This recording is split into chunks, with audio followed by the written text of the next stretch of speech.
ನಮಸ್ಕಾರ ವೀಕ್ಷಕರೇ, ಇಬ್ಬನಿ ಚಾನಲ್ಗೆ ಸ್ವಾಗತ. ನಮ್ಮ ವಿಡಿಯೋಗಳನ್ನು ಮೊದಲ ಬಾರಿ ನೋಡುತ್ತಿದ್ದಲ್ಲಿ ದಯವಿಟ್ಟು ಸಬ್ಸ್ಕ್ರೈಬ್ ಮಾಡಿಕೊಳ್ಳಿ, ಲೈಕ್ ಮತ್ತು ಶೇರ್ ಮಾಡಲು ಮರೆಯದಿರಿ.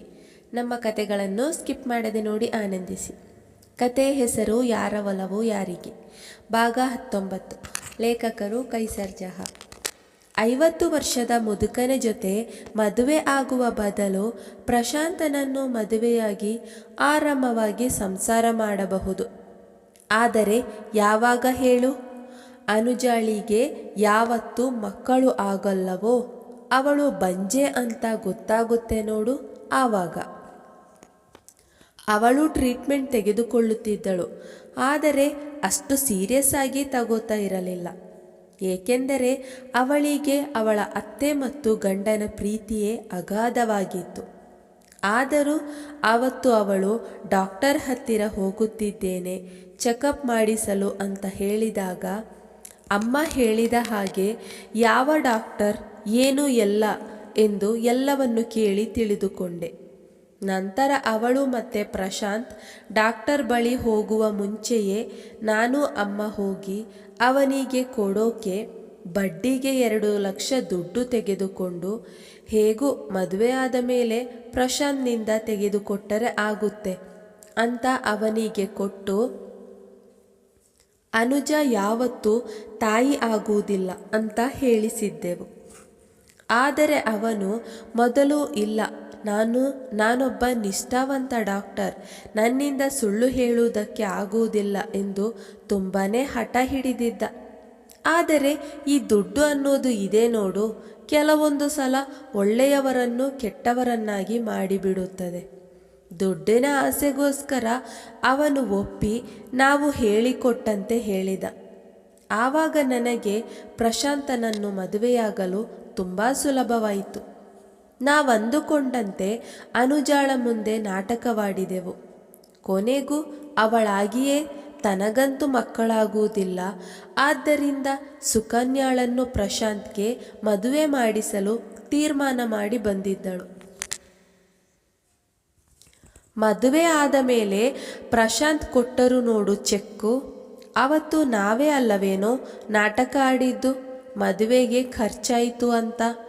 ಆಮೇಲೆ ನನಗೆ ತುಂಬ ಚೆನ್ನಾಗಿ ಗೊತ್ತಿತ್ತು ಪ್ರಶಾಂತ್ ನನ್ನನ್ನು ಬೇಗ ಒಪ್ಪುವುದಿಲ್ಲ ಅಂತ. ಅದಕ್ಕೆ ಅತ್ತೆಯ ಹತ್ತಿರ ನಾಟಕವಾಡಿ ಪ್ರಶಾಂತ್ ನನ್ನ ಹತ್ತಿರ ಬೇಗ ಬರುವ ಹಾಗೆ ಮಾಡಿಕೊಂಡು ಅವರ ಮಗುವಿಗೆ ತಾಯಿಯಾದೆ. ಆದರೆ ನಾನು ತಾಯಿ ಆದ ಮೇಲೆ ಅವಳು ಮತ್ತು ಅವಳ ಅಕ್ಕನ ಜೊತೆ ಬೇರೆ ಡಾಕ್ಟರ್ನ ಬಳಿ ತೋರಿಸಿ ಟ್ರೀಟ್ಮೆಂಟ್ ತೆಗೆದುಕೊಳ್ಳಲು ಶುರು ಮಾಡಿದಳು. ಈಗ ಅವಳೇನಾದರೂ ತಾಯಿಯಾದರೆ ಆ ಮನೆಯಲ್ಲಿ ನನ್ನ ಮತ್ತು ನನ್ನ ಮಗುವಿಗೆ ಯಾವುದೇ ಸ್ಥಾನ ಇರುವುದಿಲ್ಲ. ಅದಕ್ಕೆ ಅವಳು ಆ ಮನೆಯಿಂದ ಹೊರಗೆ ಹೋಗಬೇಕು. ಅದಕ್ಕೋಸ್ಕರ ಏನೇನೋ ಪ್ಲ್ಯಾನ್ ಮಾಡಿದ್ದೆ. ನಿನಗೆ ಗೊತ್ತಾ, ದೀಪ್ತಿ ಮತ್ತು ಪವನ್ ಮದುವೆ ವಿಚಾರ ಅವಳೇ ಪ್ರಸ್ತಾಪ ಮಾಡಿದ್ದು. ಆದರೆ ಅತ್ತೆಯ ಹತ್ತಿರ ಅದನ್ನು ನಾನೇ ಮಾಡಿದ್ದು, ಅವಳಲ್ಲ ಅಂತ ಸುಳ್ಳು ಹೇಳಿದ್ದೆ. ಪಾಪ ಆ ಮುದುಕಿ ನಿಜ ಅಂತಲೇ ನಂಬಿಕೊಂಡು ಬಿಟ್ಟಿತ್ತು.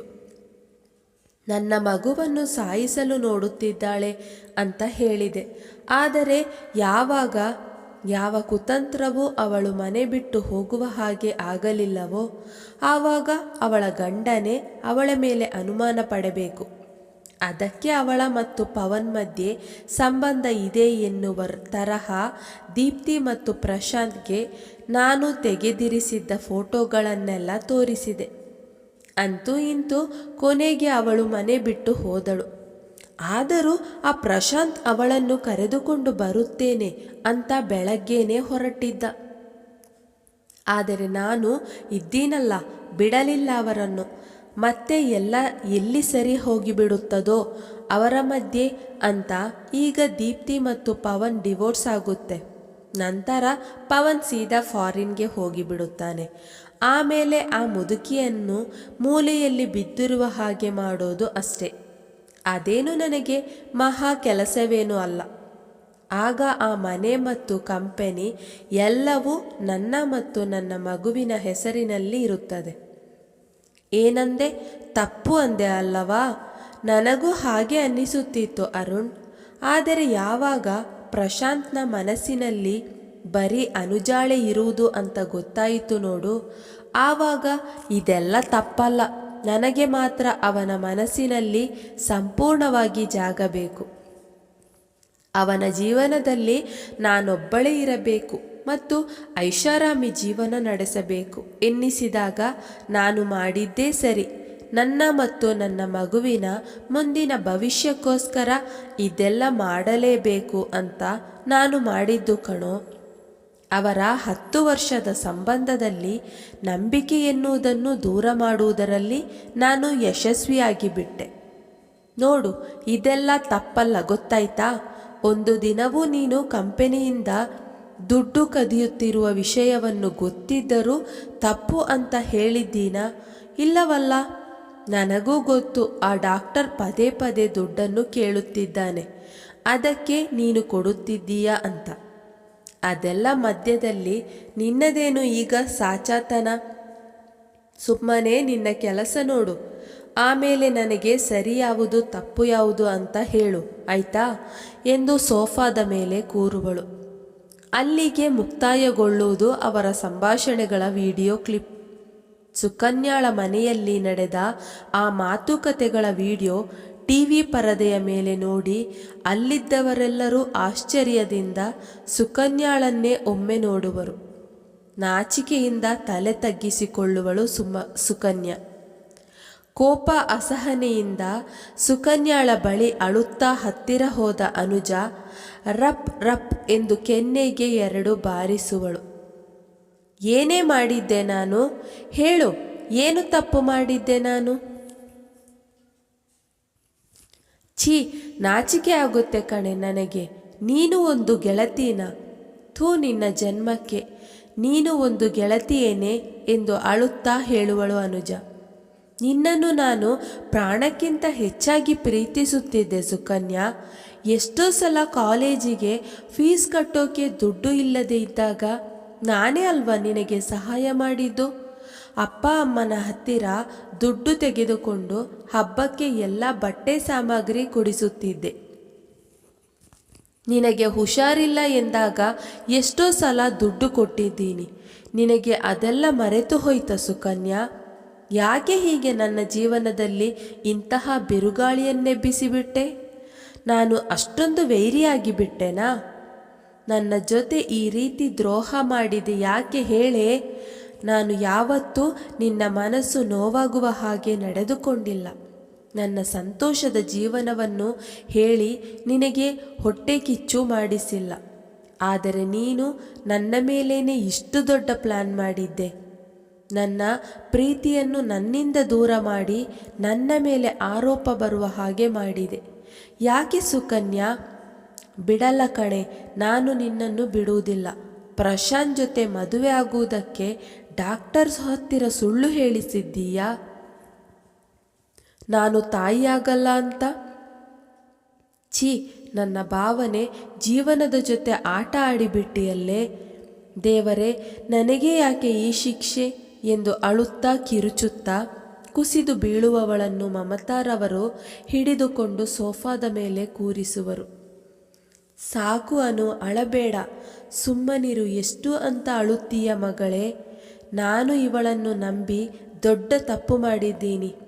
ಚಿನ್ನದಂತಹ ನಿನ್ನ ಮೇಲೆ ಅನುಮಾನ ಪಟ್ಟು ಬೇರೆಯವರ ಮಾತು ಕೇಳಿ ಇನ್ನೂ ಕಾಯುವುದಕ್ಕೆ ಆಗಲ್ಲ ಅಂತ ನಿನ್ನ ಮೇಲೆ ಒತ್ತಡ ಹೇರಿ ಅವನಿಗೆ 2ನೇ ಮದುವೆ ಮಾಡಿಸಿಬಿಟ್ಟೆ. ಇದೆಲ್ಲಕ್ಕೂ ಪರೋಕ್ಷವಾಗಿ ನಾನೇ ಕಾರಣ ಅನುಜ. ಈ ತಾಯಿಯನ್ನು ನೀನು ಕ್ಷಮಿಸಿ ಬಿಡಮ್ಮ. ಇಲ್ಲ ಅಮ್ಮ, ಇದರಲ್ಲಿ ನಿಮ್ಮದೇನು ತಪ್ಪಿಲ್ಲ. ಒಂದು ತಾಯಿಯಾಗಿ ನೀವು ಯೋಚನೆ ಮಾಡುವುದರಲ್ಲಿ ತಪ್ಪಿಲ್ಲ. ಆದರೆ ಇವಳು ಹಾಗಲ್ಲ. ಇವಳ ಸ್ವಾರ್ಥಕ್ಕೋಸ್ಕರ ಏನೆಲ್ಲ ಮಾಡಿದ್ದಾಳೆ ನೋಡಿ ಅಮ್ಮ. ಇವಳು ಹೀಗೆಲ್ಲ ಪ್ಲ್ಯಾನ್ ಮಾಡುತ್ತಾಳೆ ಅಂತ ನಿಜವಾಗಿಯೂ ನಾನು ಕನಸಿನಲ್ಲಿಯೂ ಯೋಚಿಸಿರಲಿಲ್ಲ. ಪ್ರಶಾಂತ್ ಇವಳಿಗಿಂತ ನನಗೇ ಹೆಚ್ಚು ಪ್ರಾಮುಖ್ಯತೆ ಕೊಡುತ್ತಾರೆ. ಅದಕ್ಕೆ ಇವಳಿಗೆ ನನ್ನ ಮೇಲೆ ಅಸಮಾಧಾನ ಇರಬಹುದು ಅಂತ ಮಾತ್ರ ಯೋಚಿಸಿದ್ದೆ.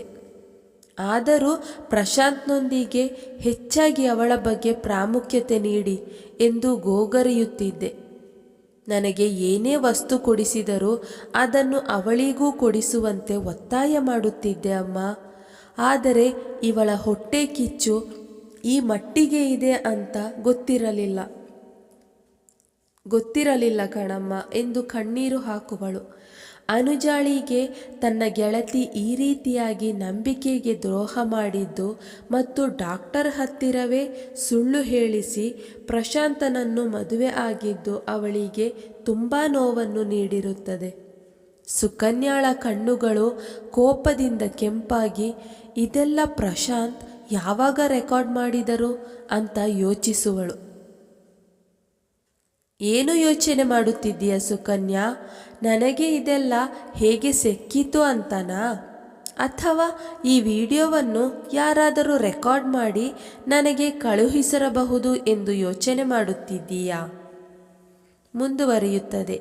ಈ ಕಥೆಯ ಮುಂದಿನ ಸಂಚಿಕೆಯನ್ನು ಮುಂದಿನ ವಿಡಿಯೋದಲ್ಲೇ ಹಾಕಲಾಗುವುದು. ನಿಮ್ಮೆಲ್ಲರ ಪ್ರತಿ ಕಮೆಂಟ್ ನಮಗೆ ಸ್ಫೂರ್ತಿದಾಯಕ. ಪ್ರಿಯ ವೀಕ್ಷಕರೇ, ನಮ್ಮ ಈ ಕತೆ ಇಷ್ಟವಾಗಿದೆ ಎಂದು ಭಾವಿಸುತ್ತೇವೆ. ಇದೇ ರೀತಿ ಮುಂದಿನ ವಿಡಿಯೋಗಳಿಗಾಗಿ ನಮ್ಮ ಚಾನೆಲ್ಗೆ ತಪ್ಪದೇ ಸಬ್ಸ್ಕ್ರೈಬ್ ಆಗಿ. ಪಕ್ಕದಲ್ಲಿರುವ ಬೆಲ್ ಐಕನ್ ಅನ್ನು ಪ್ರೆಸ್ ಮಾಡಿ. ಧನ್ಯವಾದಗಳು.